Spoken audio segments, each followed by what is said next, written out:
ஓம் கணேசாய நமக. பணி வளர்ந்த வணக்கத்துடன் உங்கள் யோகா விஜய். குருவும் சுக்கிரனும் அஸ்தமன காலம் அப்படி ஒவ்வொரு ஆண்டும் வரும். அந்த காலங்களில் திருமணத்தை செய்யலாமா அப்படிங்கிற ஒரு முக்கியமான ஒரு பிரச்சனை. ஏனென்றால் முகூர்த்தம் கிடைக்கிறது சில பேருக்கு ரொம்ப சிரமமாக இருக்கும். முகூர்த்தம் கிடைக்கிறதுங்கிறத விட பெண்ணு கிடைக்கிறது இந்த காலத்தில் மிகவும் அரிதான செயல்களாக போயிடுச்சு. காரணம், ஆணும் பெண்ணும் சமம் என்ற ஒரு நிலைப்பாடு விட்டது. ஆண்களுக்கு நேராக பெண்கள் இருக்கக்கூடிய காலம் முன்னேறி கொண்டிருக்கின்றது. அதே போல் படிப்பும் முன்னால் பெண்களுடைய படிப்பு காலம் ரொம்ப கம்மியாக இருந்துச்சு. இப்போ பெண்கள் ஆண்களை விட மிகவும் வேகமாக வளர்ச்சி அடைந்து கொண்டு வருகின்ற காலம். ஆக ஒவ்வொரு படிப்பறிவு முன்னேற்றம் காணும் போதெல்லாம் ஒவ்வொரு அச்சீவ்மெண்ட் செய்து காட்ட வேண்டும் என்ற நோக்கத்தோடு பெண்களுடைய பயணம் இந்த அளவில் நடைபெற்று கொண்டு வருகின்றது. இப்படிப்பட்ட காலத்தில் ஒரு குடித்தனம் பண்ணக்கூடிய வசதியாக, அதாவது ஒரு ஆணுக்கு ஒரு பெண் மனையாளாக வரக்கூடிய வாய்ப்புகள் ரொம்ப ரொம்ப குறைந்து கொண்டு வருகின்றது. முன்னொரு காலத்துல எல்லாம் மாப்பிள்ளை கிடைக்காம திண்டாடுனாங்க. ஒரு மாப்பிள்ளை கிடைச்சிருச்சு அப்படின்னு சொன்னால் அதை எப்படியாவது கைவிட்டக்கூடாதே அப்படிங்கிற அந்த கணக்கில் ரொம்ப தீவிரமாக இருந்த ஒரு காலம் ஒன்று. அது பின்ன இப்போ காலங்கள் மாறிடுச்சு. பெண் கிடைக்காத காலமாக இப்போ ஓடிக்கொண்டிருக்கிறது. இதில் இன்னொரு காரணமும் இருக்குது. அந்த ஆண் குழந்தை தான் வேணும்னு சொல்லி நிறைய பேர் எதிர்பார்த்து ஆண் குழந்தைகளாக பெருக்கெடுத்து விட்டது. இப்போ பெண் குழந்தைகள் இருந்தால் தானே அதுக்கு கல்யாணம் பண்ணி வைக்க முடியும். அதுக்கு ஈக்குவலாக வேணும்ல, ஆண்களுக்கு தகுந்த ஈக்குவலாக பெண்கள் இருக்க வேண்டும். அது இல்லை, இப்போ அப்படியாக சுருங்கி விட்டது. இதுவும் ஒரு காரணமாக இருக்கின்றது. இப்படிப்பட்ட சூழ்நிலைகளில் பெண்ணு கிடைச்சி அது முகூர்த்தம் பண்ணக்கூடிய கட்டம் வரும் பொழுது சோசியர் சொல்கிறாரு, குரு மூடமாக இருக்கிறாரு, இந்த மாதம் வேண்டாம். ஏன் குரு மூடம் என்றால் இந்த இடத்துல அஸ்தமனம், ஓய்வு அப்படின்னு நம்ம வச்சுக்கிடலாம். அஸ்தமனம் என்பது சூரியனுடைய குறிப்பிட்ட பாகைக்குள்ள ஒரு கிரகம் என்ட்ரி ஆகும் பொழுது தன்னுடைய ஒளியை இழந்து விடுகின்றது. உதாரணமாக வெயில் அடிச்சுட்டு இருக்கு. இந்த வெயில் அடிச்சுக்கிட்டு இருக்கும்போது ஒரு மெழுகுவர்த்தியை நம்ம ஏற்றி வச்சோம்னா மெழுகுவர்த்தியினுடைய ஒளி நமக்கு தெரியாது. சூரியனுடைய ஒளி தான் நமக்கு தெரியும். அப்போ மெழுகுவர்த்தி எரிந்து கொண்டு தான் இருக்கிறது, பட்சே அதனுடைய வெளிச்சம் நமக்கு கிடைக்காது. அதுபோல சூரியனோடு இணையும் பொழுது, அது சூரியனுடைய பாகைக்குள்ள வரக்கூடிய நிலையில் சில கிரகங்கள் தன்னுடைய ஒளி முழுவதையும் இழந்துவிடும். எல்லா கிரகங்களுமே, ராகு கேதுகளை தவிர அனைத்து கிரகங்களும். சந்திரன் அப்படின்னு எடுத்துக்கிட்டேன்னு சொன்னால் நெருங்கி வரும் பட்சத்திலே அமாவாசை கிரகமாக போய்விடுகிறது. செவ்வாய் நெருங்கும் பக்கத்திலே அவர் அஸ்தமனம் என்ற கணக்கில் வந்துடுது. புதன் அதே போல அஸ்தமனம், குரு அதே போல அஸ்தமனம், சுக்கிரன் அதே போல அஸ்தமனம், சனி அதே போல அஸ்தமனம். ராகு கேதுக்கள் மட்டும் வித்தியாசமானவங்க. அவங்க கூட யார் சேர்றாங்களோ அவங்கள அஸ்தமனமாக்கி விட்டுருவாங்க. அதாவது வல்லவனுக்கு வல்லவன் வையகத்தில் உண்டு அப்படிங்கிறது போல எல்லா கிரகங்களையும் சூரியன் அஸ்தமிக்க வைக்கிறாரு. பட்சே அந்த அப்படிப்பட்ட சூரியனையே ஒரு அஸ்தமனம் வைக்கக்கூடிய ஒரு கிரகம் எது அப்படின்னு சொன்னால் ராகு மற்றும் கேது என்ற கிரகம். அவங்க உளவாளி இருட்டு கிரகம் என்றெல்லாம் சொல்லுகிறோம். அதே சமயத்தில் அவங்க இருட்டு எப்படி, தன்னை மட்டும் இருட்டல்ல, தன்னோடு சேர்ந்தவனையும் இருட்டாக்கி விடுவார்கள். அதுதான் சூரிய கிரகணம், சந்திர கிரகணம் என்று சொல்லப்படுது. ஆக அது ஒரு பக்கம் அப்படி இருக்குது. ஆக இப்ப நாம எடுத்துக்கொள்வது, அதாவது குரு என்பவன் ஒரு மங்களகரமான ஒரு கிரகம். நம்ம பண்ணுவதோ திருமணம் என்ற ஒரு கட்டம். திருமணம் மட்டுமல்ல, ஒரு கிரகப்பிரவேசம் பண்ணணும்னா கூட இந்த குரு மூடத்தில் செய்யப்படாது, குரு அஸ்தமனத்தில் செய்யப்படாது. அதே போல சுக்கிரன் அஸ்தமனத்தில் இருக்கும் பொழுது அந்த மனைவி என்றவளை கூட்டு வரக்கூடாது, கல்யாணம் பண்ணப்படாது அப்படின்னு ஒரு கருத்து இருக்குது. அந்த குருவை விட சுக்கிரனுக்கு இன்னும் கொஞ்சம் பவர் அதிகம் இந்த இடத்துல. குடும்பம் என்றால் என்ன அப்படின்னு சொன்னால் கணவனும் மனைவி இணைந்து செயல்படக்கூடிய ஒரு கட்டம். இணைந்து இந்த இடத்துல தாம்பத்திய சுகம். இந்த தாம்பத்திய சுகத்திற்கு சுக்கிரன் முக்கியமானவர்.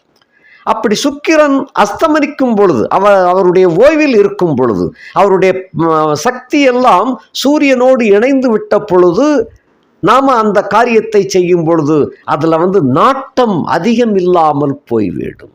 அதுதான் கணக்கு.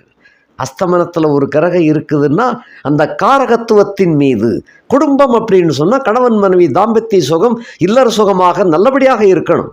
அப்படி நல்லபடியாக இருந்தால்தான் குடும்பம் உருப்படும். அதுக்கு அந்த உருப்பட விடாத அளவிற்கு கிரகங்கள் வேலை செய்யுது அப்படின்னு சொன்னால் அந்த மாதிரில பண்ண வேண்டாமே. அதுக்காகத்தான் ஜோசியர் குரு மூடமாக இருக்குது, அல்லங்கில் சுக்கிரன் மூடமாக இருக்குது, அந்த திருமணம் இப்போ வேண்டாம், இந்த கால கட்டத்துக்கு பிறகு அதை நிச்சயிச்சுக்கிடலாம், அல்லது அதாவது முகூர்த்தத்தை அமைச்சு தாரேன் அப்படின்னு சொல்லுவார். இல்லை ஜோசியரை அதெல்லாம் கைவிட்டு போயிடக்கூடாது அப்படின்னு இவங்க அந்த நிர்பந்திக்கும் பொழுதுதான் வேற வழி இல்லாமல் சரி ஏதோ ஒரு முகூர்த்தத்தை குறித்து கொடுப்போம் அப்படின்னு குறித்து கொடுத்துருவார். இந்த காலகட்டத்தில் பெற்றோர்கள், இதில் முக்கியமாக எடுக்க வேண்டியது பெற்றோர்கள் தான் தங்களுடைய பிள்ளைகளுடைய காரியத்தை தள்ளி போட வேண்டும். அதுதான் முக்கியம். பெற்றோர்களாக பார்த்து செய்கிறது தான் அந்த திருமணம். ஆகையினாலே பெற்றோர்கள் அந்த ஜோசியர் குருக்கள் சொல்லக்கூடிய கணக்கில் எடுத்துக்கொண்டு அதற்கு தகுந்தவாறு தங்களுடைய முகூர்த்தங்களை மாற்றி அமைத்து கொள்ள வேண்டும். அப்படி இருந்தால்தான் குடும்பம் சுபிட்சமாகும், பிரகாசமாகும். இந்த சண்டை சச்சரவுகள் எல்லா குடும்பத்திலையும் வரத்தான் செய்யும். எத்தனை பொருத்தங்கள் எத்தனை இதுகள் இருந்தாலும் சின்ன சின்ன சண்டைகள் வரத்தான் செய்யும், குழப்பங்கள் வரத்தான் செய்யும். அது பூதாகரமாக பெரிதாகி விடக்கூடாது. பெரிதாகி விடும் பொழுதுதான் பிரிவினை என்ற ஒரு கணக்குக்கு வந்துடுது. ஆக நாமளே அதுக்கு ஒரு காரணத்தை உண்டு பண்ணி விட்டுறக்கூடாது. ஆக இல்லறம் இனிமையாக இருக்க வேண்டும் என்று சொன்னால் குரு அஸ்தமனத்தில் இருக்கும் பட்சத்தில் அந்த தாம்பத்திய சுகம் என்ற முதல் இரவு முகூர்த்தத்தை வைக்கப்படாது. அப்போ கல்யாணத்தை இப்போ வச்சுக்கிட்டு ஒரு 3 மாதம் கழித்து 2 மாதம் கழித்து தாம்பத்திய சுகத்தை வச்சுக்கிடலாமான்னு சொன்னால் அது நல்லா இருக்காது. ஆக இன்றைய காலகட்டத்தினுடைய நாகரிக காலத்திற்கு தகுந்தவாறு அந்த ஒரு காலத்தில் அப்படி இருந்துச்சு. திருமணம் பண்ணிடுவாங்க. ஒரு காலகட்டத்தில் முன்னொரு காலகட்டம் ஆதியில் இருந்த காலகட்டம் என்னன்னு சொன்னால் பெண்கள் வயதுக்கு வர்றதுக்கு முன்னாலேயே தாலியை கட்டி வச்சுக்கிடுவாங்க. வயசுக்கு வர்ற வரைக்கும் வெயிட் பண்ணுவாங்க. அதுக்கப்புறம் அந்த சாந்தி முகூர்த்தத்தை நடத்துவாங்க. இப்படி ஒரு காலம் இருந்துச்சு. இன்னும் சில பேர் அதுக்கப்புறம் உள்ள காலத்தில் வயதுக்கு வந்த பின் திருமணத்தை வைத்து கொண்டு அதிலிருந்து 3 மாதம் 5 மாதம் 6 மாதம் இப்படி தள்ளி போட்டாங்க. அப்படியெல்லாம் ஒரு பொறுமையான ஒரு காலமாக அப்போயெல்லாம் இருந்தாங்க. இப்போ அப்படியெல்லாம் கிடையாது. அந்த கம்ப்யூட்டர் தட்டினது போல் சிச்சியை தட்டினோடனே லைட் எரியணுங்கிறது போல் இப்போ மக்கள் உடனுக்குடனே எல்லாம் நடந்து ஆக வேண்டும் என்ற கணக்கில் இருக்கிறாங்க. இப்போ காலத்துக்கு தகுந்தவாறு அப்படின்னு சொல்லும் பொழுது நாம் இப்போ முகூர்த்தத்தை வைத்து கொண்டு 2 மாதம் கழித்து சாந்தி முகூர்த்தம் வச்சுக்கலாம்னு சொல்ல முடியாது. ஆக நாம் எடுக்கக்கூடிய காரியம் தடையின்றி வெற்றி பெற வேண்டும் என்றால் அந்த குடும்பம் மிகவும் நல்ல குடும்பமாக வாழையடி வாழையாக சிறப்பாக அமைய வேண்டும் என்று சொன்னால் இந்த குரு அஸ்தமனத்தில் அந்த திருமணத்தை தள்ளி வைக்க வேண்டும். அதே போல சுக்கிரன் அஸ்தமனத்தில் அந்த திருமணத்தை கண்டிப்பாக தள்ளி வைக்க வேண்டும். அதே போல சொந்த வீடு கட்டி கிரகப்பிரவேசம் பண்றோமா, குரு அஸ்தமன காலமும் சுக்கிரன் அஸ்தமன காலமும் தள்ளி வைக்க வேண்டும்.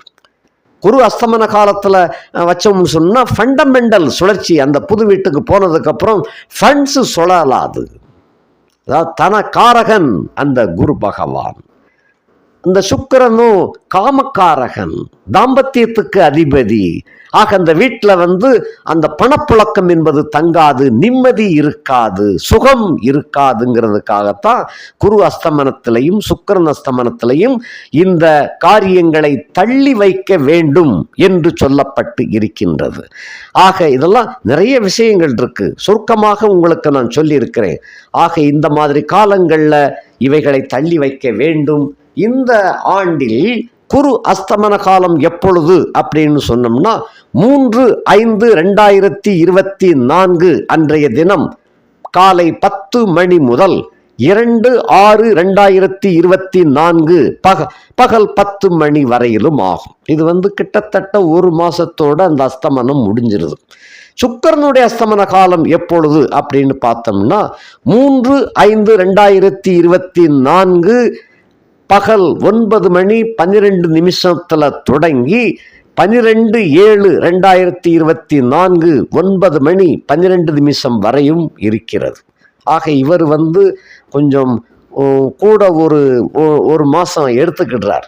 3/5 4/5 3/6 3/7 கிட்டத்தட்ட 2 மாதம் 9 நாள் எடுத்துக்கிடுறார். ஆகையினால இந்த காலகட்டங்களில் மொத்தத்தில் 3/5/2024 முதல் 12/7/2024 வரையும் இந்த மாதிரியான கிரகப்பிரவேசம் பண்ணுதல், அதே போல சுபமுகூர்த்தம் செய்தல், இன்னும் சில பேருக்கு வேற சில நல்ல காரியங்கள் சுப காரியங்கள் இருந்தால் அவைகளெல்லாம் தள்ளி வைக்க வேண்டும்.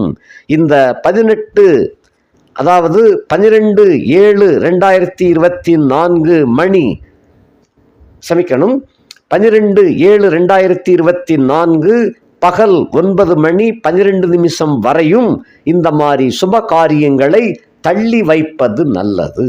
அப்படி செய்தால் வாழ்க்கை சுபிட்சமாகவும் சந்தோஷமாகவும் அமையும். கட்டிய வீடு கிரகப்பிரவேசம் செய்ய வேண்டுமென்றால் இந்த காலகட்டத்தில் தவிர்த்து அந்த காலத்திற்கு பின் 12/7/2024 பின் அந்த முகூர்த்தங்களை வைத்து கொண்டால் வாழ்க்கை செழுமையடையும், யோகமடையும், சிறப்பாக இருக்கும். நன்றி, வணக்கம்.